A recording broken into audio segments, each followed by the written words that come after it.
నమస్తే అండి, welcome to our channel. మనతో ఈరోజు పొలిటికల్ అనలిస్ట్ శ్రీలీల గారు ఉన్నారు. మేడం నమస్తే. నమస్తే అమ్మా. మేడం, ఇప్పుడు తెలంగాణ కానీ ఆంధ్ర కానీ చూసుకుంటే ఎల్నినో పరిస్థితులు అనేవి చాలా దారుణంగా ఉన్నాయి. దీనివల్ల రైతులు చాలా నష్టపోతున్నారు. అంటే వర్షాలు సరిగా పడక ఈ పరిస్థితి వల్ల పవన్ కళ్యాణ్ గారు ఒక పథకం తీసుకొచ్చారు, అమర్జీవి జలధార అనే పథకం తీసుకొచ్చారు.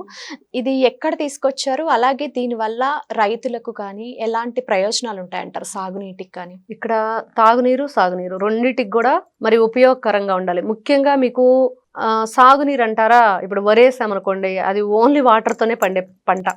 కాబట్టి ఇప్పుడున్న పరిస్థితులకి వరి వేయొద్దనే సూచనలే వస్తున్నాయి ప్రభుత్వం నుంచి. వేసి మళ్ళీ ఇబ్బంది పడి మళ్ళీ ఆ పంట నష్టం మళ్ళీ ప్రభుత్వం మీద పడి ఇదంతా ఇబ్బంది. కాబట్టి మీరు వర్షాధార పంటలు కాకుండా తక్కువ నీరుతో పంటలు పండే వాటిని కూరగాయలు, ఆకుకూరలు ఇట్లాంటివన్నీ కూడా వేసుకోమని సూచనలు రెండు తెలుగు రాష్ట్రాలకి రైతులకి సూచనలు వస్తున్నాయి. మరి ఇంకా తాగునీరు అంటే అది ఇంకా తప్పదు ఎవరికి. మన అవసరాలు ప్రతి ఒక్కదానికి నీళ్లు కావాలి. నీరు జీవనాధారం మనిషికి. అలాంటి నీటి ఎద్దడి ఆంధ్ర రాష్ట్రంలో ఎక్కువగా ఉన్న ప్రాంతాలు ప్రకాశం, పల్నాడు. ఆ రాతి నేల ప్రభావం కానివ్వండి, అక్కడ వాటర్ సరిగ్గా సాల్ట్ వాటర్ వస్తుంది ప్రకాశం జిల్లాలో కొన్ని చోట్ల, గ్రౌండ్ వాటర్. ఇట్లా దీన్ని ఈ జలధార, ఈ అమృత జలధార ఏదైతే ఉందో దీనిలో పవన్ కళ్యాణ్ గారు దాదాపుగా 1290 కోట్ల రూపాయల ఏదైతే దీనికి పెట్టుబడి పెట్టడం కానీ, మరి దానివల్ల ఈ పల్లెలో ఉన్న ప్రజలకి ఆ ప్రాంతంలో ప్రకాశం జిల్లా కానీ అటు పల్నాడు కానీ వాళ్ళకి నీటి ఎద్దడి లేకుండా, ఎప్పుడైతే వీళ్ళు ఇన్ని నెలల్లోగా ఈ సంవత్సరానికల్లా మనం ఈ పనులు పూర్తి చేయాలనుకుంటున్నామో అప్పటికల్లా పూర్తి చేసే విధంగా అక్కడున్న ఆ కార్యక్రమం ఎవరైతే అధికారులు చూసుకుంటున్నారో వాళ్ళతో మాట్లాడటం, ఆ సమీక్ష జరపటం, త్వరగా ఆ పనులు పూర్తి అయ్యేలాగా ప్రజలకు ఎటువంటి ఇబ్బంది లేకుండా. గతంలో చూస్తే ఇప్పటికి కూడా మనం చూస్తున్నాం తెలంగాణలో వాటర్ ట్యాంకులు, చాలా అపార్ట్మెంట్ల దగ్గరికి వాటర్ ట్యాంకులతో వాటర్ తెచ్చుకునే పరిస్థితి.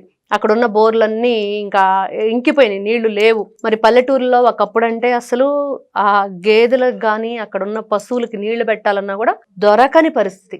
ఎంత దారుణంగా ఉండేదో. మీకు కాలువలు వచ్చినప్పుడు ఆ నీరుని చెరువుల్లోకి నింపుకొని, కుంటల్లోకి నింపుకొని వాటిని నిల్వ చేసుకుని ఈ గేదెలకి వీటికి పాపం ఉపయోగించుకునే వాళ్ళు. అలాంటిది ఆ కాలువ కూడా సరిగ్గా టయానికి రాకపోతే ఇప్పుడు మనకి ఎక్కడా కూడా ఈ ప్రాజెక్టులన్నీ ఏదైతే వాటర్ ఉన్నాయో అవన్నీ కూడా ఎక్కడ పూర్తిగా ఇదిగో మనకి భారీ స్థాయిలో నిల్వలు ఉన్నాయి అనేది ఎక్కడ లేదు, చాలా తక్కువగా ఉన్నాయి. ఈ వాటర్ ఏదైతే ఈ వర్షపాతం సరిగ్గా లేదో దానివల్ల ఇబ్బంది ఏర్పడుతుందనే దానివల్ల పంటలు ఏ విధంగా పండించుకోవాలి, ఈ వాటర్ ఏ విధంగా నిల్వ చేసుకోవాలి, భూమిలో ఏదైతే ఈ గ్రౌండ్ వాటర్ లెవెల్స్ కూడా చాలా తక్కువగా ఉన్న కారణంగా చాలా జాగ్రత్తలు పాటించవలసిన బాధ్యత ఈ రోజున ప్రజలందరి మీద ఉంది.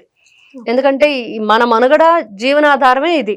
ఆ వాటర్, నీరు, గాలి, నిప్పు ఇవన్నీ కూడా మెయిన్. ఈ పంచభూతాలు అనేవి లేకపోతే మన మనిషి జీవం లేదు. అలాంటిది ఈ రోజున గ్రామీణ వ్యవసాయ, అదే విధంగా ఏదైతే మనం ఇప్పుడు పవన్ కళ్యాణ్ గారు చూస్తున్నారు అటవీ శాఖ మంత్రిగా, తను అటువైపు రైతులకి ఏ విధంగా నిన్న కుంకి ఏనుగుల గురించి చెప్పుకున్నాం, వాటిని తీసుకురావటం, ఆ ఏనుగుల్ని శిక్షణ ఇవ్వటం, ఈ రైతులకు సంబంధించిన పంట పొలాల్లో ధ్వంసం చేసే ఏనుగులని ఆ గుంపుని రానివ్వకుండా ఇవి వీళ్ళకి రక్షణ కల్పించే విధంగా వాటికి వీళ్ళు ట్రైనింగ్ ఇవ్వటం. ఇలాగా పవన్ కళ్యాణ్ గారు ఎన్ని రకాల కార్యక్రమాలు చేస్తున్నారు, ఎన్ని విధాలుగా తను ఎంచుకున్న ఏదైతే ఒకవైపు ఉప ముఖ్యమంత్రిగా ఉంటూ ఇది కూడా ఈ ప్రోగ్రామ్స్ ఏవైతే ఉన్నాయో గ్రామ సేవని చాలా బాగా నిర్వహిస్తున్నారు అనటానికి ఎటువంటి సందేహం లేదు. ముందుగా నీటి ఎద్దడిని కనిపెట్టడం. ఎందుకంటే మనం ఎప్పుడు చెప్పుకుంటాం నారా చంద్రబాబు నాయుడు గారు విజనరీ లీడర్. ఆయన ముందుగా ఏదైనా కనిపెట్టేస్తారు. ఇదిగో రాబోయే రోజుల్లో ఇలా ఉండిద్ది, దానికి తగ్గట్టుగా మనం ముందస్తు చర్యలు ఎలా తీసుకోవాలి, పిల్లల్ని ఎంత అభివృద్ధి వైపు నడిపించాలి అనే విధంగా ఈ రోజున వీళ్ళందరూ కలిసి, పవన్ కళ్యాణ్ గారు, నారా లోకేష్ గారు, చంద్రబాబు నాయుడు గారు అందరూ కలిసి ఎంత గొప్పగా 2047 ఒక స్వర్ణాంధ్రప్రదేశ్ను తీర్చిదిద్దాలంటే ఇప్పటి నుంచి ఆ ప్రణాళిక రచన అనేది ఏ విధంగా జరుగుతుందంటే, ఇదిగో గ్రామ స్థాయిలో ఉన్న వ్యక్తులు కూడా ఎవరు నీరు కూడా ఎక్కడ ఇబ్బంది లేకుండా త్రాగునీరు అనేది ఒక గొప్ప ఏదైతే ఒక కార్యక్రమం జరుపుతున్నారో దీని ద్వారా మనకు అర్థమవుతుంది. ఒకవైపు నారా లోకేష్ గారు చూస్తే స్కూలు పిల్లలు నిన్న చూసాం, విద్యాశాఖ మంత్రిగా, ఐటీ శాఖ మంత్రిగా ఎలా చేస్తున్నారు.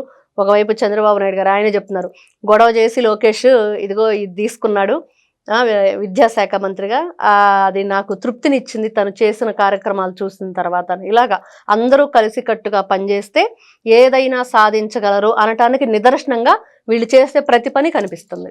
Okay, thank you madam. నమస్తే అమ్మా.